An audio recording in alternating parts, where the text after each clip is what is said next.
Kita lanjutkan diskusi kita malam ini pemirsa. Sudah bergabung bersama kita malam ini di studio Emerson Yunto, aktivis dari Indonesia Corruption Watch atau ICW. Mas Econ, terima kasih bersama kita. Komentar Anda terkait Badrodin Haiti. Ya, seperti dugaan saya bahwa prosesnya pada akhirnya akan lancar gitu ya. Sebelumnya kan ketika ada proses pergantian dari Pak Budi Gunawan ke Pak Badrodin Haiti, ada beberapa fraksi yang mempersoalkan itu.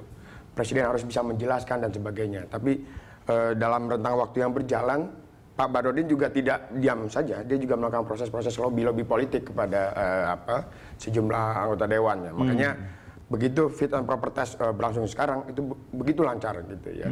Nah, cuma memang yang kita khawatirkan dari kelompok masyarakat sipil adalah jangan sampai memang ada deal-deal tertentu antara Pak Badrodin Haiti dengan misalnya para politisi berkaitan dengan proses penegakan hukum yang sedang berjalan. Nah, gitu soal ya. BG bagaimana? Nah, muncul juga memang ada isu soal gini.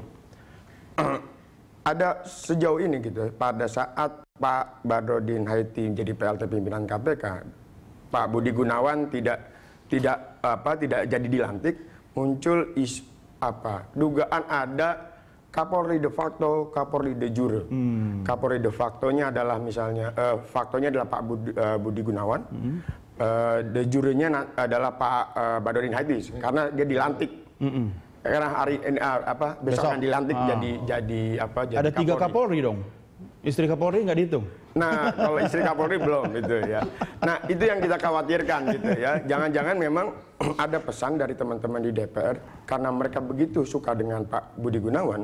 Ya, saya akan dukung Pak Badrodin Haiti tapi dengan syarat harus memasukkan nama Pak Budi Gunawan sebagai Wakapolri. Nah, kalau itu yang terjadi, ya kekhawatiran kita sampaikan juga kepada publik, jangan sampai muncul 2 matahari kembar. Anda lebih khawatir dong kalau itu terjadi? Saya lebih khawatir begitu. Karena tapi kan komitmennya sudah jelas seperti yang disampaikan tadi, ada 8 komitmen. Betul. Nah, pertanyaannya adalah seberapa kuat Pak Badrodin Haiti nantinya independensinya khususnya untuk memilih figur Wakapolri. Saya pikir di luar Pak Budi Gunawan ada banyak jenderal bintang 3 yang publik merasa bahwa dia tidak punya persoalan hukum gitu yang terlalu serius gitu, yang itu mungkin bisa dibuka kembali. Nah, dalam perkembangan proses hukum BG saat ini kan masih dalam proses penyelidikan, bisa dikatakan begitu di Barreskrim Polri. Dan kalau itu di penyelidikan atau kemudian naik ke penyidikan dan di SP3, kemungkinan dibuka kembali akan sangat besar. Prediksi Anda kira-kira tahapan-tahapan hukum yang akan dilalui oleh BG ini akan bermuara kemana? Apakah malah bermuara sebagai Wakapolri? Dugaan saya ke arah sana. Jadi ketika Pak Ruki diangkat sebagai PLT pimpinan KPK, kemudian ada proses pelimpahan dari KPK ke kejaksaan ke kepolisian, saya bukan prediksi ya, tapi menduga-duga jangan-jangan ini adalah upaya untuk meloloskan Budi Gunawan sebagai meloloskan Budi Gunawan dari proses hukum, sekaligus memuluskan pencalonan Budi Gunawan sebagai Wakapolri. Artinya kalau kasus ini dihentikan oleh kepolisian, besar kemungkinan dia akan naik sebagai Wakapolri. Badrodin Haiti kan 15 bulan ya, Pak Sis ya, benar ya? 15 bulan. Artinya 15 bulan untuk membuat posisi Wakapolri itu sebagai calon Kapolri kan bisa terjadi kan? Jadi siapa yang jadi Waka sekarang, 15 bulan yang akan datang bisa jadi K, begitu kan? Kepala. Komentar Anda. Dan untuk kebetulan kalau tadi disebut oleh Pak Profesor Faruk itu senioritas ya. Pak Badrodin itu lulusan 82 dan Pak BG 83. Jadi setelah Badrodin BG. Iya, kemudian Pak Buasnya 84. Waduh, sudah berurutan itu. Jadi bisa saya secara senioritas. Tapi kembali apapun, tadi kalau 9 komitmen dan 9 program dan 8 komitmennya itu, kalau saya sebagai kita di SPPI menilai itu program dan komitmen yang kalau dinilai A itu 100 ya dia A+ malah gitu loh. Dia ini siapa? Itunya program dan komitmennya. Tapi kan tergantung pelaksananya orangnya. Tinggal itu yang kita tuntut. Di atas tadi kertas DPR itu bagus Pak Sis. bagaimana mengawasi? Iya sangat tadi nilainya A+. Enggak. Kurang. Karena DPD tidak dilibatkan. Oh, tidak. Kurangnya apa? Kurangnya tidak keluar komitmennya untuk mendengar rakyat. Padahal itu di mana coba lihat? Kan lewat mekanisme fit and proper test di DPR. No, bukan hanya itu. Lembaga Polri itu dilahirkan oleh masyarakat. bukan politisi. Politisi hanya melegalisir. Stakeholder tadi Pak, masuk Pak, di stakeholder Pak. Tidak, dalam bunyinya di sana itu tidak ada bunyi. Maksudnya tidak konkret, tidak Coba jelas. buka kembali. Stakeholdernya mungkin. Jadi inilah kelemahan polisi ini sekarang, selalu merasa diri benar. Oh, menilai sendiri, oh benar-benar. Mau berteriak apapun, udahlah. Tapi Pak, 15 bulan apa cukup waktu untuk melaksanakan semua program-program yang... Saya mungkin punya catatan yang agak beda dengan Pak Badrodin Haiti. Ya. Jadi mungkin satu sisi yang disampaikan Pak Faruk bisa saja benar bahwa harusnya juga dibuka ruang bagi masyarakat untuk memberikan masukan. Tapi pengalaman saya gitu dengan koalisi masyarakat sipil ketika Pak Badrodin sebagai PLT PLT Kapolri, dia juga membuka ruang bagi masyarakat untuk memberikan masukan. Jadi artinya dia sendiri sebenarnya welcome gitu ya terhadap masukan-masukan. Artinya dari ada akses, ada mekanisme yang diciptakan ke situ. Tapi ada itu Pak, ada. Jadi di dalam Polri kan ada baik staf ahli maupun ada penasihat ahli.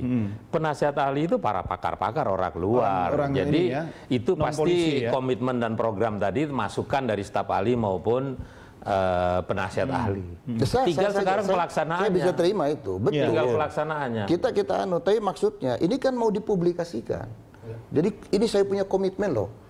Nanti di situ harus keluar satu komitmen. Oke, saya akan meningkatkan hubungan polisi dengan banyak mendengar masukan dari masyarakat dalam rangka reformasi Polri lah, dalam rangka ini upaya penegakan hukum, termasuk pemberantasan korupsi kan. Tapi maksud saya kalau ditingkatkan, Pak, ditingkatkan ya seperti tadi. Mungkin staf ahli dan penasihat ahli didengar. Kita mungkin ISPPI kenapa nggak didengar? Purnawirawan kenapa nggak didengar? Ini kan salah satunya ISPI. Selama ini ISPPI ini fungsinya apa? Mestinya mitra yang akan membantu meningkatkan profesionalitas polisi. Tapi belum pernah, jarang juga. Ini kan yang harus kita dengar. Purnawirawan Polri itu kan sebenarnya harus kita dengar. Saya pikir konsennya adalah bagaimana mendekatkan Polri dengan masyarakat. Itu yang terpenting. Ada di situ tadi komitmennya polisi yang humanis. Bukankah itu sebenarnya memberikan komitmen wajah polisi yang lebih diterima oleh masyarakat, begitu? Iya, betul. Tapi ada keluar satu komitmen. Saya akan meningkatkan, kan mendengar ini keluar dan masyarakat realisasinya itu untuk menjadi program kebijakan Polmas Pak, nggak masuk tadi. Polisi masyarakat. Keluar. Iya, kita minta komentar Pak Nasir Jamil terkait hal ini. Pak Nasir, ini juga suara rakyat yang ada di studio. Anda wakil rakyat, wakil kita, bagaimana menanggapi hal ini, Pak? Iya, saya pikir kan semuanya punya dinamika ya, dan tentu tadi saya pikir seluruh rakyat Indonesia akan menagih komitmen Kapolri yang baru ya, dan karenanya dalam rangka bagaimana bisa menajamkan program-program prioritas tersebut, diharapkan beliau tentu bisa membangun soliditas ya, soliditas itu menjadi penting ya. Karena kita tidak ingin kemudian ada fragmentasi, atau faksi-faksi di tubuh Kepolisian Republik Indonesia. Nah tadi kita lihat ya saat beliau di fit and proper test oleh Komisi 3, sejumlah perwira tinggi, ya perwira menengah itu hadir ya bersama beliau, dan ini tidak pernah terjadi sebelumnya. Bisa jadi ini adalah gambaran untuk menunjukkan kepada masyarakat Indonesia bahwa Polri hari ini ingin soliditas, ya ingin meningkatkan soliditasnya, dan tentu saja itu tidak cukup. Nah, profesionalitas itu menjadi penting. Nah, karenanya 8 komitmen itu menunjukkan profesionalitas Kepolisian Republik Indonesia. Artinya bukan saja menjaga integritas, tapi juga taat ajas, ya sehingga kemudian dalam penegakan hukumnya polisi tetap mengedepankan objektif, ya kemudian profesionalisme, dan kemudian tidak memihak, artinya tetap berlaku adil. Pak Nasir, saya penasaran Pak. Apakah Bapak yakin bahwa hadirnya perwira-perwira tinggi dalam fit and proper test tadi itu menunjukkan soliditas di tubuh Polri? Atau jangan-jangan mereka cuma mau make sure, mau meyakinkan dengan naiknya Badrodin Haiti jadi Kapolri, posisi mereka tidak bergeser atau tidak terancam? Atau cari muka, kata Pak Prof. Faruk. Saya tidak mau berpikir. Ya, saya tidak ingin berpikir negatif ya. Saya melihat ini adalah sebuah sisi yang positif. Ya, bisa saja karena bahwa Pak Badrodin itu adalah PLT Kapolri, sehingga beliau mengajak perwira-perwira tinggi dan perwira menengah untuk ikut hadir dalam fit and proper test beliau.